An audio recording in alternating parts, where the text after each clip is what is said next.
दोस्तों नमस्कार। Daily read book में आप सभी का स्वागत है। इस वीडियो में लुसेंट समान विज्ञान के बायोलॉजी प्रश्न को पढ़ेंगे। पिछले वीडियो में 354 से पहले तक का प्रश्न पढ़ चुके हैं। इस वीडियो में 355 से आगे के प्रश्नों को पढ़ेंगे।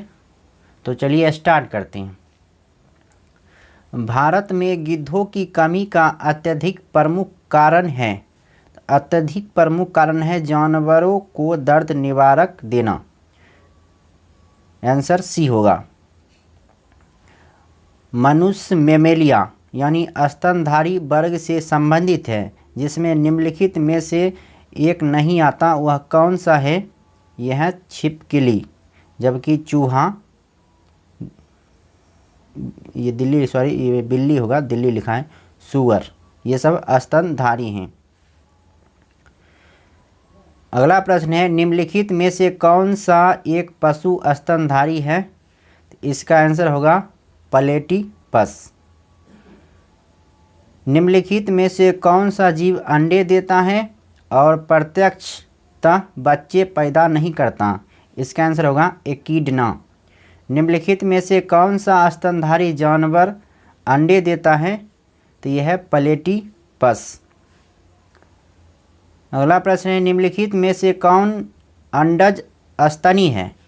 आंसर होगा मोनोट्रीम। निम्नलिखित में से अंडा देने वाला स्तनपायी कौन सा है? तो यह है कटीला चींटीखोर। निम्नलिखित में से विशालतम स्तनधारी कौन सा है? तो यह है ब्लू व्हेल।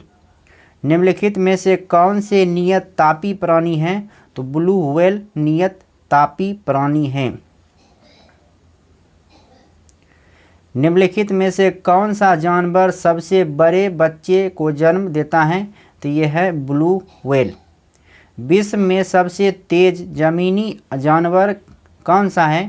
तो यह है चीता। निम्नलिखित में से नियत तापी प्राणी कौन सा है? तो नियत तापी चमगादड़ हैं। डॉल्फिन वर्गीकृत किए जाते हैं। तो डॉल्फिन ये है स्तनधारी। भारत का राष्ट्रीय जलीय जंतु कौन है? तो यह है गंगे डॉल्फिन। डैश पृथ्वी पर सबसे अधिक बुद्धिमान स्तनधारी है? तो यह है डॉल्फिन। निम्नलिखित में से कौन सा पहला सफल क्लोन जंतु था? तो यह था भेड़, जिसका नाम था डॉली। साइबेरियाई आइबेक्स क्या है? तो साइबेरियाई आइबेक्स है बड़ी और भारी बकरियां। ये आरआरबी एनटीपीसी 2016 में पूछा गया है प्रश्न। अगला प्रश्न है, कथन और कारण दिया हुआ है। तो देखते हैं कौन सा कथन सही है। चमगादड़ एक स्तनपायी है, सही है। चमगादड़ उड़ नहीं सकता, तो ये ए सही है, लेकिन आर गलत है, क्योंकि चमगादड़ उड़ सकते हैं। अगला प्रश्न है, निम्नलिखित में से कौन सा एक सबसे बड़ा बंदर है?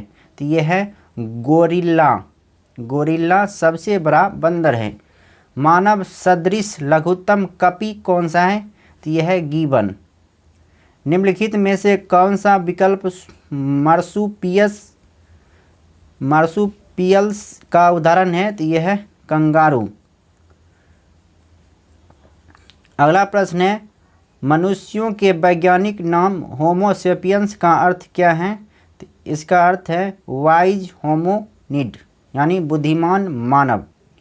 होमो सेपियंस के रूप में वर्गीकृत किए जाने वाले प्रारंभिक होमोनॉइड्स डैश थे? तो यह थे क्रो-मैग्नन। मिलान करना है।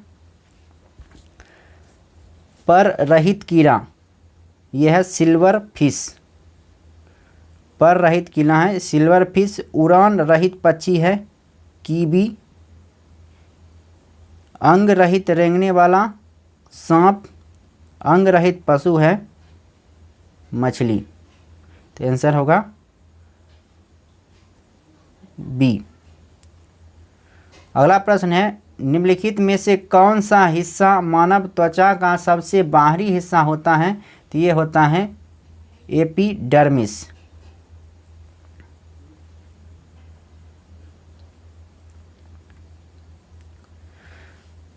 अगला प्रश्न है, मानव शरीर में त्वचा की सबसे ऊपरी खुली परत को कहा जाता है? बाह्य त्वचा।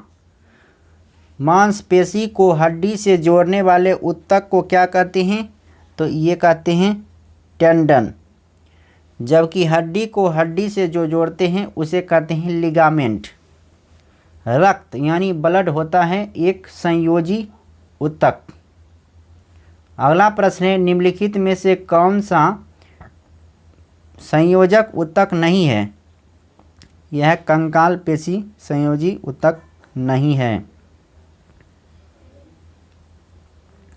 अगला प्रश्न है, लसिका इनमें उपस्थित होती है? तो लसिका संवहन ऊतक में उपस्थित होती है। रक्तोत्पत्ति कहाँ होती है? तो यह रक्त की उत्पत्ति होती है अस्थि मज्जा में यानी बोन मैरो में। सामान्य वयस्क व्यक्ति में कुल कितना रक्त होता है? तो यह होता है 5 से 6 लीटर। अगला प्रश्न है, मानव रक्त के पीएच का अनुमानित मान क्या है? तो यह है 7.4 यानी मानव रक्त का क्षारीय पदार्थ होता है। एक वयस्क पुरुष के लिए सामान्य हीमोग्लोबिन मात्रा प्रति 100 ml रक्त है 14.5 ग्राम।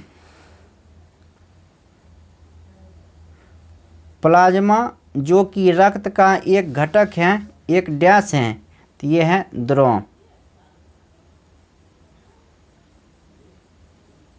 प्लाज्मा में जल का प्रतिशत होता है 90%। वह आयन जो रुधिर प्लाज्मा में उपस्थित नहीं होता है, ये होता है Cu+। लाल रक्त कोशिकाओं का निर्माण हमारे शरीर के किस भाग में होता है? तो ये होता है अस्थि मज्जा यानी बोन मैरो में। मनुष्य की लाल रक्त कोशिकाओं का जीवन काल कितना होता है? लाल रक्त कोशिकाओं के जीवन काल 120 दिन होता है। निम्नलिखित में से किसको आरबीसी का कब्रिस्तान कहा जाता है? तो ये प्लीहा या तिल्ली।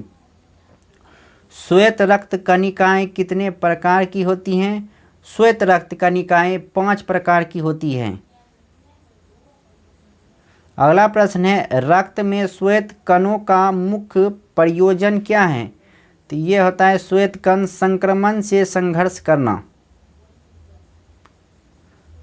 रक्त में सफ़ेद रक्त कण डैश हैं, तो शरीर को संक्रमण से बचाते हैं। अगला प्रश्न है, सफ़ेद रक्त कण यानी WBC का मुख्य कार्य क्या है? तो रोग प्रतिरोधक क्षमता धारण करना। शरीर में श्वेत रक्त कणों का मुख्य कार्य है रोगों के विरुद्ध शरीर का रक्षण करना।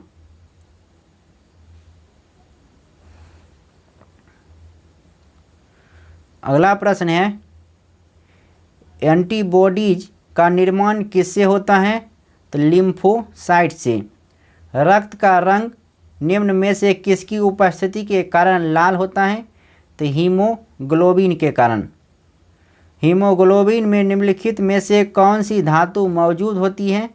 तो होती है हीमोग्लोबिन में लोहा।